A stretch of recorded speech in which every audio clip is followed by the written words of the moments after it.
வணக்கம். 2 மாசத்துல உங்களுடைய தோல் பளபளப்பா பட்டு போல மாறணுமா? அப்போ அதுக்கு இந்த குளியல் பொடியை பயன்படுத்துங்க. இந்த குளியல் பொடி பார்த்தோன்னா சிறந்த ஒரு ஆன்டிபாக்டீரியல் எஃபெக்ட் இருக்கக்கூடியது. அதாவது பருக்கள், புண்ணு, கரும்புள்ளிகள், கட்டிகள், தேவையில்லாத செல்கள், அழுக்குகள், தழும்புகள், அதிகப்படியான எண்ணெய் பிசுக்கு, தழும்புகள்னு எது இருந்தாலும் அதை போக்கக்கூடியது. அது மட்டும் இல்லாமல் உடலில் ஏற்படக்கூடிய அந்த எரிச்சலை தீர்க்கக்கூடியது. நிறைய பேருக்கு பார்த்தோன்னா தோல் நோய்கள் இருக்கும். அது மட்டும் இல்லாமல் தோலில் பட, அரிப்பு, சொறி, சிரங்கு, பூச்சி ஊறுற மாதிரியெல்லாம் இருக்கும். இது எல்லாத்துக்குமே ஒரு சிறந்த குளியல் பொடி. இது ஆன்டி ஆக்சிடென்ட் எஃபெக்ட் அதிகமாக இருக்கக்கூடிய ஒரு குளியல் பொடி. இந்த குளியல் பொடியை நம்ம தொடர்ந்து பயன்படுத்தும் பொழுது செல்களில் ஏற்படக்கூடிய சேதங்கள் அகலும். வெயில்னால வரக்கூடிய அந்த எரிச்சல், கரும் திட்டுகள், அங்கங்க நிறம் மாறி இருக்கக்கூடியது அதெல்லாமே மாறும். எல்லா விதமான சருமத்திற்கும் ஏற்ற ஒரு குளியல் பொடி. என்ன வழியிற முகமாக இருந்தாலும் சரி, அதே மாதிரி வறண்ட சருமமாக இருந்தாலும் சரி, சருமத்துக்கு தேவையான ஈரப்பதத்தை கொடுத்து நம்மளுடைய சருமத்தை பாதுகாக்கக்கூடிய ஒரு குளியல் பொடி இது.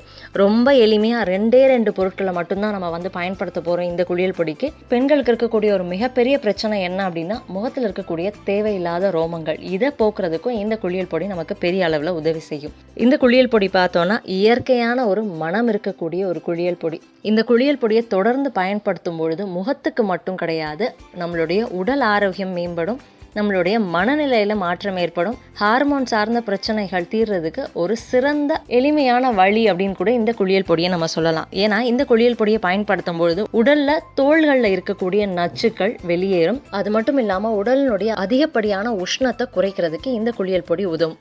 இந்த குளியல் பொடியில் இருக்கக்கூடிய சில விதமான என்சைம்ஸ் நம்மளுடைய உடலுக்கு ஆரோக்கியத்தை கொடுக்கக்கூடிய ஹார்மோன்ஸை தூண்டக்கூடிய ஆற்றல் கொண்டதாகவும் இருக்குது.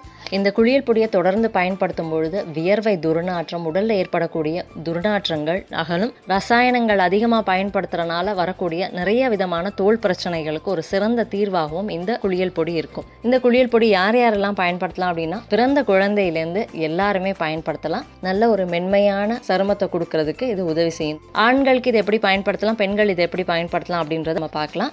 இந்த குளியல் பொடிக்கு என்னென்ன தேவை, எப்படி தயாரிக்கலாம் அப்படின்றது பார்க்கலாம். இதுக்கு 2 பொருள் நான் சொன்னேன். முதல்ல நம்ம எடுத்துக்க போகிறது பச்சை பயிறு. இந்த பச்சை பயிறு பார்த்தோம்னா எல்லா விதமான சருமத்திற்கும் ஏற்றது. முகத்தினுடைய பளபளப்பு, முகத்தினுடைய மென்மை, முகத்தினுடைய நிறத்தை அதிகரிக்கிறதுக்கும் இந்த பச்சை பயிரை நமக்கு உதவி செய்யும். இந்த பச்சை பயிரில் பார்த்தோம்னா அதிகமாக antioxidants, vitamin A, vitamin C, புரதச்சத்துக்களும் அதிகமாக இருக்குது. அதனால புரதச்சத்துக்கள் நிறைந்த இந்த பச்சை பயிரை நம்ம சருமத்திற்கு போடும்போது சருமத்தில் இருக்கக்கூடிய தேவையில்லாத செல்கள் அகலும். அதே மாதிரி சருமத்தினுடைய பளபளப்பு அதிகமாகும். தோல் நோய்கள், சருமத்தில் வரக்கூடிய எல்லா விதமான பிரச்சனைகளுக்கும் ஒரு சிறந்த குளியல் பொடி இது. இந்த குளியல் பொடியை பயன்படுத்தும் பொழுது தோல் நோய்கள்லேருந்து நம்மளை பாதுகாக்க முடியும். பச்சை பயிறு பார்த்தோன்னா நல்ல ஒரு ஆரோக்கியமான இளமையான சருமத்தை பெறுறதுக்கு உதவி செய்யக்கூடியது. ஒன்று இந்த பச்சை பயிறுன்றதை பார்த்தோம். இன்னொன்று என்ன அப்படின்னா, ரோஜா இதழ்கள், பன்னீர் ரோஜா இதழ்கள். சாதாரணமாக நமக்கு வீட்டு பக்கத்துலேயே கிடைக்கக்கூடிய ரோஜா பூக்களை அப்படியே நம்ம வாங்கிட்டு அதை நிழலில் காய வச்சு எடுத்து வச்சுக்கிட்டாலே போதும். இந்த ரோஜா இதழ்கள் இயற்கையான நறுமணத்தை கொடுக்கக்கூடியது. இந்த ரோஜா இதழ்களை பயன்படுத்தும் பொழுது நம்மளுடைய சருமத்தில் இயற்கையான மனம் கிடைக்கும். அதனால உடலில் ஏற்படக்கூடிய துர்நாற்றத்தையும் போக்குறதுக்கு இது உதவி செய்யும். தோலினுடைய செழுமையை அதிகப்படுத்தி கொடுக்கறதுக்கும் பச்சை பயிரும் ரோஜா இதழ்களும் பெரிய அளவில் நமக்கு உதவி செய்யக்கூடியதாகவும் இருக்குது. தோலினுடைய வறட்சி, தோலில் ஏற்படக்கூடிய சுருக்கங்கள் இதெல்லாமே போக்குறதுக்கு நமக்கு இந்த 2 பொருட்களுமே பயன்படும். இப்போ நான் என்ன பண்ணுறேன்னா, பச்சை பயிரை நல்லா வெயிலில் ஒரு நாள் காய வச்சு எடுத்துக்கிறேன். அதே மாதிரி இந்த ரோஜா இதழ்களை வீட்டிலேயே நிழலில் நம்ம நல்லா காய வச்சு எடுத்துக்கணும். இது நல்லா காஞ்சதுக்கு அப்புறமா இது 2த்தையும் ஒன்றா சேர்த்து அரைக்க போகிறோம். எந்த அளவு அப்படின்னு பார்த்தோன்னா 2மே சம பங்கு எடுத்துக்கலாம். பச்சை பயிறு ஒரு 100 கிராம், ரோஜா இதழ்கள் ஒரு 100 கிராம் எடுத்துக்கலாம். 2மே சம பங்கு எடுத்து நல்லா காய வச்சு நம்ம அரைச்சி எடுத்துக்கிட்டோம் அப்படின்னா நமக்கு தேவையான குளியல் பொடி தயார். ஆன்டி ஆக்சிடென்ட் அதிகமாக இருக்கக்கூடிய இளமையும் பொலிவையும் கொடுக்கக்கூடிய ஒரு சிறந்த குளியல் பொடி இது. பிறந்த குழந்தைகள்லேருந்து இதை பயன்படுத்தலாம்னு சொன்னேன். பெண் குழந்தைகள் அப்படின்னும் பொழுது அவங்களுக்கு இந்த கஸ்தூரி மஞ்சளையும் சேர்த்துக்கலாம். ஆண்கள் பயன்படுத்துகிறதா இருந்ததுன்னா இந்த கஸ்தூரி மஞ்சள் தேவையில்லை. இந்த பச்சை பயிரும் ரோஜா இதழ்களுடைய பொடி மட்டுமே போதும்.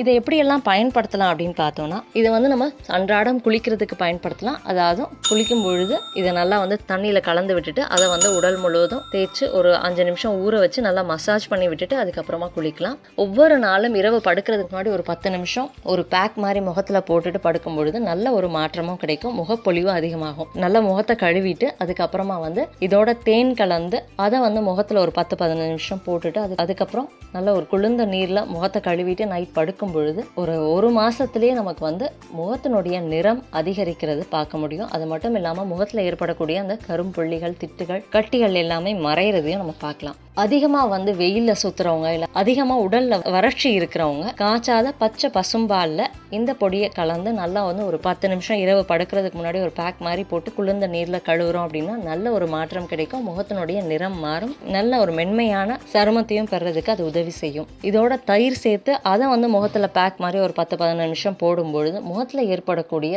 கரும் திட்டுகள், தோல் நோய்கள்னால வரக்கூடிய பிரச்சனைகள் தீரும். பெண்கள் வந்து இந்த குளியல் பொடியோட கஸ்தூரி மஞ்சள் சேர்த்து காய்ச்சாத பசும் பாலோட நல்லா கலந்து அதை வந்து இரவு படுக்கிறதுக்கு முன்னாடி முகத்துல போட்டு 15 நிமிஷம் ஊற வச்சதுக்கு அப்புறமா நல்லா கழுவி எடுக்கும் பொழுது தேவையில்லாத ரோமங்கள் உதிரும், கண்களை சுத்தி ஏற்படக்கூடிய கருவளையங்கள் மறையும். இளமையாகவும் ஆரோக்கியமான ஒரு சருமத்தை பெறதுக்கு வீட்லயே ரொம்ப எளிமையா தயாரிக்கக்கூடிய ஒரு குளியல் பொடியை பார்த்தோம். இதை எப்படியெல்லாம் பயன்படுத்தலாம் அப்படின்றதையும் பார்த்தோம். கண்டிப்பா ட்ரை பண்ணி பாருங்க. இந்த வீடியோ பயனுள்ளதா இருந்ததுன்னா லைக் பண்ணுங்க, மற்றவங்களுக்கு ஷேர் பண்ணுங்க. நம்ம சேனலுக்கு இன்னும் சப்ஸ்கிரைப் பண்ணிக்கோங்க. பக்கத்தில் இருக்கக்கூடிய நோட்டிஃபிகேஷன் பெல் பட்டனை கிளிக் பண்ணிக்கோங்க. என் ஆரோக்கியம், என் குடும்பத்தின் ஆரோக்கியம், என் சமூகத்தின் ஆரோக்கியத்திற்கான பயணம் இது.